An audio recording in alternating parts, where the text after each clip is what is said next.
bëggoon maanaam yëf yu bar machine yu bar moo waral mu teggi poste premier ministre alors dem na tey ba yaakaar na xëy na yëf yi dox na indiwaat na poste premier ministre noo ko jàngatee en fait venant de lui dinañu xaw a jaaxal tuuti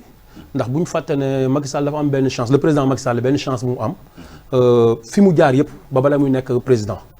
am na chance su nekk premier ministre kon xam na bu baax a baax lan la premier ministre di jariñ ci réew am na chance su nekk président assemblée nationale avant boobu nekkoon na tamit ministre kon tamit nag bu ñu xëyee mu génne poste premier ministre bi demuñu 2 ans mu delloo si ko waat jàpp naa ne am na benn échec bi fa am mais tamit ci beneen côté bi damay jàpp na tamit nit ki tamit sooy dem ci mbir ba dem na li nga foogoon mujjul am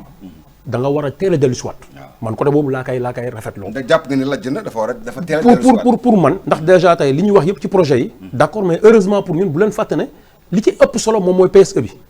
te PSE bi tamit bu leen fàtte ne dafa am benn ministre boo xam ne dañ ko dédié exclusivement li jëm ci PSE te actuellement su ma juumul Abdou Karim Fafana la mu noonu def liggéey bu am solo ci urbanisme ñu jëlee ko fa jëlee fa Cheikh Kanté jox ko kon jàpp naa ne kooku mu ko dénk mat na ko mu ngi koy doxal kon jàpp naa ne projet yi góor gi di wax ni yëpp di honorable di wax ni yëpp war na ko mën a coordonner d'autant plus que tamit rôle premier ministre ak rôle président tamit dafa am ay différence mais nag le fait que mu dem xool ne du jàll mu dellu si waat man dama koy rafetlu ndaxte nee naa am nañ benn problème boo xam ne ndax li solo premier ministre bi am nañ problème au niveau de Cité Bissap problème foncier bi ñu bind ñi ñëpp ab premier ministre rek lañ am chance mu tontu ak yàlla na ko yàlla yërëm Abdou Cissé le président Alioune Badara Cissé ndeysaan na ko yàlla yërëm ñoom ñaar rek ñoon tontu lettre li ñu bind président bind na lu mat juróom-ñaari lettre mais benn tontu ñu ci instant bi ñu génnee premier ministre aussi boobu lañ gëj a am tamit interlocuteur kon tey ñëwaatu problème premier ministre tey man wax dëgg yàlla dama koy rafetlu. waaw Demba Ramata on parle d'échec ñenn ñi naan victoire mais du ma ne victoire mais peut-être su dee ne am na ñoo xam ne ñu naan échec ku mel ni ñoom Baye Mbaye nee nañu du échec dafa dem ba benn jamono tey jii mu soxla encore premier ministre alors yow spécialiste ci wàllu wi noo ko jàngatee. xam nga dafay baax aussi bu ñuy wax mbir ñuy interroger histoire. parce que boo xoolee. du guléet la nit jël premier ministre dindi ko supprimer poste bi 1963 Léopold Sédar Senghor def na ko bi mu amee ay jafe-jafe ci ak Mamadou Dia mu supprimer poste bi indiwaat ko 1970 jël Abdou Diouf jox ko àddina di dox Abdou Diouf mu nekk fin 80 début 81 mu nekk président de la République ñu dawal 2 ans mu dindi ko parce que il y avait benn dualité bu doy waar moo nekkoon foofu diggante Jean Collin tax moom moo doon homme fort du régime bi Jean Collin benn tubaab la woon waaye sénégalais la bu ak xaritam bi ñuy wax Habib Thiam nekk premier ministre bi mu xoolee ne mbir mi mënatul dem ci la supprimer poste premier ministre delloo si ko waat en 1991 ñuy dem di dem ba mu delloo si ko en 2000 Abdoulaye Wade jël pouvoir Abdoulaye bi mu jëlee pouvoir fa la bàyyi poste bi c'est la seule personne président boo xam ne moom supprimé wu ko ñu dem ba 2019 avril 2019 président Macky Sall ne day supprimer poste premier ministre ñu ne ko lu tax ngooy supprimer mu ne dama bëgg lu gaawal liggéey bi waa contact direct xam nga loolu la wax loolu la teg suñu loxo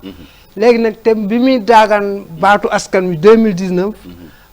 présidentielle musul wax ne nit ñi day supprimer premier ministre te premier ministre boobu mu folli moo ànd ak moom nekk directeur de campagne am ñu teg seen projet ci li loolu la leen askan wi fee mais terewul bi mu demee ba mu dawalee ñaari weer la ne moom da koy supprimer ko ñu dawalaat ba 2021 mu ne da koy tegaat bi mu koy tegaatee lan la teg ci suñu loxo mooy dafa contact direct la bëggoon pour askan wi waaye contact direct bi léegi te léegi dafa am yeneen charge maanaam day nekk président conseil président Union africaine te liggéey bi day bëri donc il faut mu am ku koy wuutu ci réew mi par charge am day gën a bëri au niveau continental mais léegi ci xool bu ñu xoolee man li ma jàpp mooy fast track boobu ñu doon wut amuñu ko dafa échec waaw man na lajj lañ ko mën a tudd waaw parce que boo xoolee ci wàllu Covid bi mbir yi dafa jaxasoo woon 1000 milliards dafa joxoon ki coow li jàpp fii kii jàppal fii Abdoulaye Diouf Sarr jaar fii Kale jaar fële Mansour Faye ministre des finances jaar fële même chiffre yi ñu doon jox sax di réew dafa demoon ba am benn certaine kaw manque de coordination gouvernementale daf ci feeñ loolu daf ci feeñ waaw boole ko aussi sur le front social parce que syndicat yi dañu amoon benn interlocuteur bu ñu woon Boun Abdallah moo doon suivre monitoring yi maanaam accords yi moo ko doon suivre Boun Abdallah moom jugal nañ sax sekkante mais mujj sotti te gis nga bu amul coordination day jafe pour ku nekk doon sa kilifteef bopp te bu ko nekk di kilifteef bopp président bi ay liggéeyam dañoo bari président déjà dossiers yi nekk ci moom war a taseeg ministre bu nekk te réew mi dañoo bari ay ministre war a taseeg ministre bu nekk war a am contrôler partiram parce que ñun dañu am benn cat suñu réew mooy président de la république chef de parti la te boo nekkee chef de parti da ngay nekk chef de clan mooy li ci ëpp da ngay am foo féete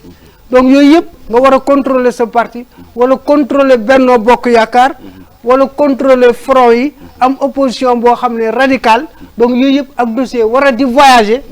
yooyu yëpp day di wane na am na ay sooxite ci kii mais nag man li ma jàpp mooy du gàcce mbir nga ne ci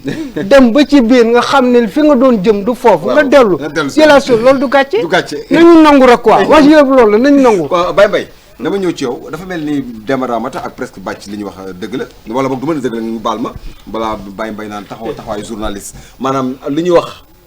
mënees nañ ci xeltu maanaam dem ba ci biir xam ne xamatoo foo jëm nga dellu siwaat ndax jàppoo ni loolu mooy li dal président. d'accord ma ci ñoom la ñu wax dara. ndax li tax d'accord ma ci président xamoon na ne 2022 am na lu koy xaar. li koy xaar liggéey bu rëy la. te diggante bi ak booba am na liggéey bu rëy bu nekk ci yoon wi ci biir Sénégal moo war koo régler war koo liggéey moo tax président yendalut fanaanut nekk ci benn liggéey di ko liggéey ba nga xam ne lépp pare na soo xoolee teer bi saxaar gi ngeen di wax defar nañ ba lépp pare nga xam ne dañ naan suba mu daw wala gannaaw suba xam nga foofu pare na dem dawi rek fa des xoolal diggante géej yooyu fi dëkk bi nañ ko toj ak nañ ko engagé boo duggee ci chantier xam ne lii doonutoon lu mën a xaar dem na ba nga xam ne ñu ngi ci finition su fekkee 100 la woon léegi 70% wala 75% yi dem na donc léegi bépp projet boo ubbi tuuti ña ma ngi ca final ba kon léegi am xelam dal na wóor na ko ne nit ku mu fi mën a teg dana mën a continuer di liggéey bi lu ci da nga muy jubbanti moom mu mën koo jubbanti ndax dalay wóor na président de la république dara umpatu ko ci réew mi ku nekk ministre président assemblée nekk premier ministre xam na lu dox xam na lu dox xam na luy tardé moo tax bi mu génnee poste premier ministre xam na ne lii da ko doon tardeel bi mu dégagé yu yëppam set wecc wax dëgg yàlla bu fekkee am gajj lañ demoon dëgg nañ gajj ba sonjaan ba jeex ba nga xam ne joor gee si des war naa mën a fab nag certain amadou ne ko kaay doxal ma lii man ma continuer di doxlee saa soo amee lu la jaaxal boo moom wax la ne fi nga teg sa wax mooy président Macky Sall moom rek a mën kenn mënul déedéet déet loolu laa mën a comprendre mooy li nga bëgg a wax mooy maanaam moom yàlla mooy kenn mënul déet kenn mënul mu wekki premier ministre moom kese mu doxal ba mu leen ko oto bi tàkk na baax na mais mu ne nit kaay toogal ma moom la kon moom rek a mën moom la Sénégalais yi wóolu waaw dëgg la mais ça ne veut pas dire que moom la Sénégalais yi dénk waaw moom la ñuy laaj résultat waaw kon nag moom lii moo ko doy li mu liggéey macha allah yàlla baax na dox na ba mu xelam dal léegi mu mën ko dénkaan nga xam ne ëllëg bu taxawee jàkkaarloo nit ñi ne li ma liggéey sama bilan ñu ne ko wax dëgg yàlla président lii nga def doy nañu lii nga def doy nañu te da lay wóor ne xalaat bii tey amul benn sénégalais boo xam ne man d'accord naa ne am nga xalaat bu ñu toll puisque lan moo ma ko wax dama xool président Ablaye Wade bi ñu ko falee jël na fi ñaari premier ministre ba ñett mënut a teg xeer keroog bi mu jëlee Macky Sall la teg xeer déglu ma keroog bi Macky Sall di kële immigré kon non mais damay am preuve boo ma waxal bi fi da lay wóor ne premier xeer ba ñu njëkk teg Malick Sy ku ko teg premier ministre ab Macky Sall boobu am na président projet Ablaye Wade la waaw d'accord waaye ba ko Ablaye yoree mënut a fexe ba am ko exécuté muy xool di xool ba gis xale bu mel ni président Macky Sall indi ko ne ko yaa ma si doy président liggéey ko liggéey bu rafet ba tax bu réew mi wóolu ko dénk ko réew mi mu yor ay procès boppam mu xam ne lii kenn doyu ko ci bu leen fàtte ni président enseignant la mu jël xool liggéey bi di ko sàmm di ko surveiller di ko topp ba teg ko ci yoon wu leer naa ñu Amadou bu boobaa neex naa dénkaane xam nga mool wooy door a xonc ba koo takk saret doo ko wax ko doo ko jox ko mënoon nguur da nga koy yar ba mu yaru di ko xëcc xale bu ndaw sax boo ko joxee moomat ko moo doon koo joxe président xam na ne sars bii mu yenu léegi su fekkoon defaru réew mi ba teg ko ci yoon du ko mën a boole. ok baax na malgré bàcc li ngeen expliqué ak Demba Ramata toujours war nañu mën a xóotal waxtaan bi ci ni président Macky Sall dafa dem ba benn jamono ginnaaw bi nga xamee ne doxal na li mu war a doxal. jàpp ni it comme ni ko Demba waxee am na beneen charge en tant que mooy ci wàllu continental bi. boo xam ne mu ngi koy xaar mu dénkaane. mais est-ce que loolu aussi du maanaam excuse boo xam ne war na doy ci ñu nangu ni Macky Sall war na fi mën a tegaat keneen. waaw war na loolu moom laa xam ne naa ñun dañuy rafetlu ñëwaat bi mais il faut que ñu d'accord leen aussi projet yi honorable di wax yëpp amu ci benn projet boo xam ne premier ministre moo ko doon gérer aussi ndax tey li muy wax terre beeg yooyu ministère des transports moom moo ko yoroon liggéey bu ci nekk bu mu wax rek am na benn ministère bu ko yoroon kon premier ministre bi jotewul ak loolu dara ndaxte bu ci nekk rek projet bu ci nekk rek fekk na voté nañ ko assemblée nationale budgétisé ko ci dooroon liggéey bi. waaw bañ dooral liggéey bi am kuñ ko dénk kon tamit li nga wax sànq moom moo ci am solo ça bu continuer nii day mel ni par exemple moom kese moom moo war a mën a doxal lépp su boobaa tamit liñ doon wax waaw moom lañ war a dénk papa mais nga baal ma waaye xam tam fi ñu toll nii tey xam nga tey kër ga tey fi mu nekk nii yaay borom kër ga yaay joxe dépense mais nga baal ma waaye toggoo de waaye am na ku mu ko dénk waaw am moom laay foofu lay waxee waaw kay kooku ay togg kan nga dénk mooy togg ndax li nga wax sax dafa am solo kon Macky lañ dénk mooy togg waaw Macky du togg Macky day joxe ñu toggal ko Macky day joxe ñu toggal ko moom lañ dénk moom laa comme xam nga da xam lu am solo loo wax dëgg la joxe nañ ay premier ministre Abdoulaye Wade seet na ku nekk mais ba mu dajee ci Macky ñu d'accord ak yow projet yu bëri ci lu ubbeeku waaw loolu lu ñu d'accord rek doon xam nga tamit fii tam pour ñu avancer il faudrait que lu ñu gis rek nee na ay la yëwan Abdoulaye Wade ba muy commencé ay projet ñëpp dañ noon non tali kenn du ko lekk tali mais tey ku jaar tey ci autoroute bi xam ne amoon na solo soo fa rombee tamit li fa Macky Sall continuer defoon tamit di nga xam ne am na solo waaye tamit fi ñu toll nii tamit su fekkee ne dañuy jàpp ne moom kese moo war a doxal dañuy jàpp ne kon yaa ngi ne ingénieur la mais tey ministère yooyu ngay wax tey bu si nekk rek boroom xam-xam moo fa nekk yor ko kon ñu ngi continuer ñoom di doxal man kay li may d'accord at mooy dem na ba xool na xam na ne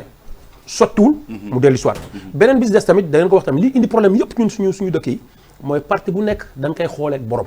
ndax tey ku waxal yàlla rek dëgg la même bu fekkee ne yéen a bokkandoon sampandoo APR mais dafa nekk parti Macky Sall ni PDS nekkee parti Ablaye Wade ni Pastef waa ba tey ni Pastef nekkee parti Sonko beneen bi problème bi am dëgg nag mooy bi ngeen amee chance ñëw ci nguur gi pour bañoon li dal Ablaye Wade daloon leen ndaxte li indi tamit génne tamit premier ministre yëpp tamit problème mu Dauphinat bi tam nan waxante dëgg c'est beaucoup plus politique ndax tey actuellement kuñ jàppoon suñu indiwaatoon Boun Abdallah wax nga ko campagne bi yëpp moom moo ko doxal suñ ko indiwaatoon mu tegu dañuy jàpp ne après Macky Sall moom lay teg te seetlu nañ ne chaque fois que ñu xalaat kenn rek ñoom seen biir indi nañ commencé waaw moom ba tey papa xam nga tamit mën na bañ a doxee noonu waaw du ma perturbé incha allah rabbi non je sais maintenant comme ni ma ko waxee tey bu fekkoon ne tey fekkoon na ñu xam kan mooy ñëw problème yi du am mais ñoom koo ne diw la rek ña si des commencé ko galgal moo taxoon mu jël loolu jël ko teg ko ci côté pour booba léegi boo seetloo affaire Dauphinat Macky déggatoo kenn ñu wax ko mais problème lay indi ndax si toutefois suba bu ëllëgee ñu war a dem fenn wala tey instant yi ñu toll nii mu jékki-jékki woon nag na bàyyi naa waaw dañ supposé rek suñ jékki mu ne bàyyi na problème dana am ndax yow sa jëmu bopp tey doo xam kan moo koy war a wuute ci parti bi doo xew seen biir kër mais de xakay xam nga dafa am yoo xam ne mën na nëbbu ci bitti mais dafa am yoo xam ne ñëpp dañ koy xam instant bi boo teggee Macky instant bi papa boo teggee Macky amatu leen numéro 2 ci li nga yaakaar non moom mooy li am kan mooy numéro 2 wax ma numéro 2 papa kan mooy numéro 2 actuellement yoon la ma wax la ko waaw bien sûr waxuma la mais daal maintenant pour finir foofu daal dama jàpp ne daal bu fekkoon ne tey fekk na organisation bi waroon am ci ñoom ñu def seen renouvellement dans les temps mu normal ba tey ñu xam ne bu ñu génnee Macky ma sàmba mooy ñëw problème yi ñu am yëpp du am voilà par rapport ak li mu wax sànq politique ci wàllu bu ñu dindee ci wàllu administration bi dugg un peu ci wàllu politique poste numéro 2 bi poste premier ministre est-ce que jàpp nga ne c'est un peu politique aussi poste premier ministre poste politique la parce que premier ministre mooy coordonner action gouvernementale la léegi sax yokk nañ ci benn kii bu bees ne c'est le chef du gouvernement xaw ma ñoom lu ñu ci jublu ci loi bu bees bi loolu amuloon ci loi mais loi bees dañ ci def chef du gouvernement donc ça veut dire mi ngi gën a leer ci ñoom seeni orientation beneen mbir mi mooy boo nekkee poste premier ministre da ngay généralement boo xoolee histoire politique poste premier ministre moo nekk numéro 2 parti ba généralement te boo nekkee poste premier ministre aussi da ngay am ay yeneen ambition nga bañ ko wax wala nga wax ko nit ñi jàpp nañ ne yow yaa war a mu nekk président donc yooyu yëpp day indi ay jaxasoo léegi nag boo bëggee maîtriser sa parti comme ni nga ko bëggee ak bu la neex nga supprimer ko mais dans dans l'action gouvernementale poste premier ministre dafa am solo gis nga bu la ci kenn nax poste premier ministre ku ko fase di nga ko baare yu ko bu la ci kenn nax mënul ñàkk ñu ko def ñëpp dañ ko dellu si waat donc donc ñu ko def ñëpp dañ ko dellu si muy Senghor di Abdou Diouf ñoom ñëpp donc ça veut dire que xam nañ ne il y a des limites objectives pour la coordination gouvernementale loolu moo la koy won donc ñu rafetlu li mu ko indi mais nañ nangu na aussi li mu ko supprimer gis na gàllankoor yu bëri lépp dafa taxa tembe chantier mi ngi wax ay chantier mais université yi benn eggul mais yëpp nga dox. waaye non université bu eggul nan lay doxee non depuis 2012 ba léegi université yi mënut a àgg. ay milliards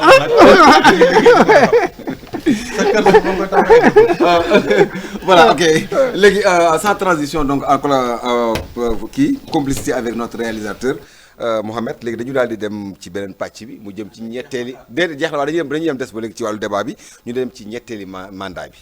ñetteeli mandat bi gis nga semaine bii ñu génn sunu naatangoo yi France 24 ak RFI am jotaay boo am solo ak président Macky Sall donc ñetteeli mandat bi la ma waxoon rek daanaka moom la waxaat boo xoolee généralement danaan lu jotagul du ma ci wax extra su ma ca waxee ne waaw du ma bokk samay àndandoo wala bokk samay dëkkandoo mën nañ toog am yeneen yéene su ma ne damay bokk mu indi coow donc je préfère toujours mu nekk loo xam ne du am tontu alors Mbaye